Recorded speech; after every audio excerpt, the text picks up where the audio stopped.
അങ്ങനെ നാട്ടിൽ നിന്ന് ക്വാർട്ടേഴ്സിലേക്കൊക്കെ എത്തിക്കഴിഞ്ഞപ്പോഴത്തേനും ആകെ അടുക്കി വെക്കാനും ഒക്കെ ആയിട്ട് ഒരുപാട് കാര്യങ്ങളുണ്ടായിരുന്നു. പിന്നെ പയ്യെ അതൊക്കെ അടുക്കി വെച്ച് അവിടെ വീടൊക്കെ തുടച്ച് കഴുകി എല്ലാം സെറ്റാക്കി രാവിലെ തൊട്ടിങ്ങനെ ഓരോ പണികളാണ്. അങ്ങനെ പയ്യെ ഓരോന്നൊക്കെ ചെയ്തു. ഇപ്പം ഞാൻ അവിടെ എല്ലാം തൂത്ത് തുടച്ച് കഴിഞ്ഞിട്ട് ഇങ്ങനെ കതകൊക്കെ തുറന്ന് രാവിലെ നമ്മുടെ രാവിലെയൊക്കെ നല്ല ചൂടാണ്. ഇപ്പോൾ ചൂട് തുടങ്ങിയോണ്ട് നല്ല ചൂടായി തുടങ്ങുന്നുണ്ട്. അതുകൊണ്ട് തന്നെ രാവിലെ 6 മണിയാകുമ്പോൾ തന്നെ നല്ല വെളിച്ചമൊക്കെയാണ് വരുന്നത്. അങ്ങനെ പിന്നെയുള്ള കാര്യം എന്ന് പറഞ്ഞാൽ ഇനി ബ്രേക്ക്ഫാസ്റ്റിൻ്റെ കാര്യത്തിലോട്ടൊക്കെ കടക്കണം. നാട്ടിൽ നിന്ന് എത്തിയതിൻ്റെ പിറ്റേന്നായതുകൊണ്ട് തന്നെ രാവിലെ വെളുപ്പിനെ ഒന്നും എണീക്കാനായിട്ട് പറ്റിയില്ല. 6 മണിയൊക്കെ ആയി എണീറ്റ് വന്നപ്പോഴത്തേന്. പിന്നെ ഒരു ഗ്രീൻ ടീ ഒക്കെ ഇട്ട് കുടിച്ച് പിന്നെ അത് കഴിഞ്ഞിട്ടുള്ള ജോലികൾ തലേന്നത്തെ ഒന്നും ചെയ്തു വെച്ചിട്ടില്ലായിരുന്നു ജോലികൾ. അപ്പം തൂക്കും തുടപ്പമൊക്കെ കഴിഞ്ഞിട്ട് പിന്നെ പയ്യനെയാണ് ബ്രേക്ക്ഫാസ്റ്റിലോട്ട് കടന്നത്. ബ്രേക്ക്ഫാസ്റ്റിനായിട്ട് ചപ്പാത്തിയും മുട്ടക്കറി എടുക്കാനായിട്ടാണ്. അപ്പോൾ ഈ മുട്ടക്കറി എന്ന് പറഞ്ഞാൽ നമുക്ക് പെട്ടെന്ന് ഉണ്ടാക്കാൻ പറ്റുന്ന രീതിയാണ്. ഞാൻ ഇൻസ്റ്റഗ്രാമിലൊരു ഇത് കണ്ടിട്ട് ഒന്ന് ട്രൈ ചെയ്ത് നോക്കിയതാട്ടോ. അപ്പോൾ ഞാൻ നിങ്ങൾക്ക് കൂടെ ഷെയർ ചെയ്യാമെന്ന് വെച്ച്. നല്ല അടിപൊളി റെസിപ്പിയാണ്. നമുക്ക് വളരെ പെട്ടെന്നായിട്ട് ഉണ്ടാക്കിയെടുക്കാനായിട്ടും പറ്റും. അതിന് വേണ്ടിയിട്ട് നമ്മൾ കുക്കറിനകത്തായിട്ട് ഈ മുട്ടക്കറി ഉണ്ടാക്കാനായിട്ട് പോകുന്നത്.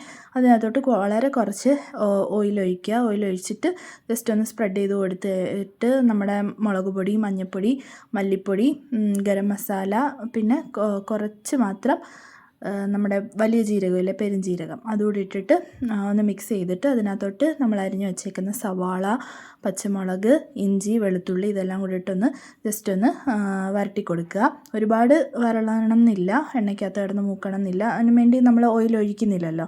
എന്നിട്ട് അതിനകത്തേക്ക് നമ്മൾ പാകത്തിന് വെള്ളം, അതായത് ആ ഉള്ളി മുങ്ങി കിടക്കുന്ന രീതിയിൽ വെള്ളം ഒഴിക്കണം. എന്നിട്ട് ഇച്ചിരി ഉപ്പും കൂടെ ഇട്ടിട്ട് ഒരു 7 വിസിൽ, ഞാനൊരു 7 വിസിൽ അടിച്ചിട്ടുണ്ട്. കാരണം എന്ന് വെച്ചാൽ നമ്മൾ ആ ഉള്ളി നല്ലോണം വെന്ത് വരണമല്ലോ. അപ്പോൾ അതിന് വേണ്ടിയിട്ടൊരു 7 വിസിൽ അടിക്കാനായിട്ട് അടച്ചങ്ങ് വെച്ചു.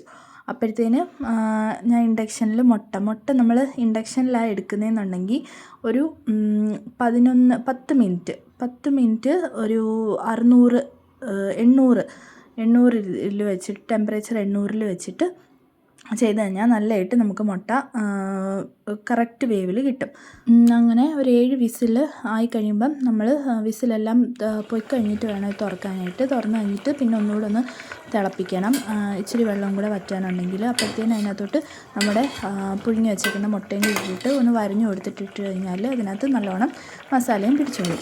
അങ്ങനെ വളരെ കുറച്ച് നേരം കൂടെ വെച്ച് കഴിഞ്ഞാൽ നമുക്ക് എളുപ്പത്തിൽ ഉണ്ടാക്കിയെടുക്കാൻ പറ്റുമേ. നമുക്ക് രാവിലെ ധൃതിക്കൊക്കെ പോകേണ്ടവർക്കാണെങ്കിൽ പെട്ടെന്ന് മുട്ടക്കറി എടുക്കാനാണെങ്കിൽ ഈ വിധമാണെങ്കിൽ നമുക്ക് അതുപോലെ ഹെൽത്തി ഓപ്ഷനാണ്. അത് വളരെ കുറച്ച് എണ്ണ മാത്രമേ നമ്മൾ എടുക്കുന്നുള്ളൂ.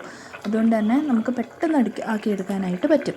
പിന്നെ നമുക്ക് അതിൻ്റെ കൂടെ എന്താണ് ദോശയോ അപ്പത്തിൻ്റെ കൂടെയോ ചപ്പാത്തിയുടെ കൂടെയൊക്കെ അതുകൂടെ ആക്കിക്കഴിഞ്ഞാൽ പെട്ടെന്ന് ബ്രേക്ക്ഫാസ്റ്റ് ആവുമല്ലോ. പിന്നെ അങ്ങനെ അത് വെന്ത ശേഷം അതിനകത്തേക്ക് നമുക്ക് അത് ഓഫ് ചെയ്യാറാകുമ്പോഴത്തേന് ഇച്ചിരി ഇലയും കൂടി ഇട്ട് കൊടുത്തു കഴിഞ്ഞാൽ നല്ല ടേസ്റ്റ് ആയിരിക്കുമേ. നല്ലൊരു മണവും നല്ലൊരു ടേസ്റ്റും ആയിരിക്കും. ഇതിനകത്തൊരു ഇച്ചിരി മുളക് കുറച്ച് തോനെ അരിഞ്ഞിടണം. കാരണം നമ്മൾ വരട്ടാത്തതുകൊണ്ട് ഇങ്ങനെ ഉള്ളി വേവിച്ചിങ്ങനെ എടുക്കുമ്പോഴത്തേന് ചെറിയ മധുരം അധികം ഇഷ്ടമല്ലാത്തവർക്ക് ഈ ഉള്ളിക്കറിക്ക് ഒരു മധുരം വരത്തില്ലേ, അത് വന്ന് നടക്കും. അതുകൊണ്ട് ഒരു ഇച്ചിരി മുളക് കൂടുതലിട്ട് കഴിഞ്ഞാൽ ആ ഒരു ടേസ്റ്റ് കിട്ടും. അപ്പോൾ നിങ്ങൾ തീർച്ചയായും ഇതൊന്ന് ട്രൈ ചെയ്ത് നോക്കാം കേട്ടോ.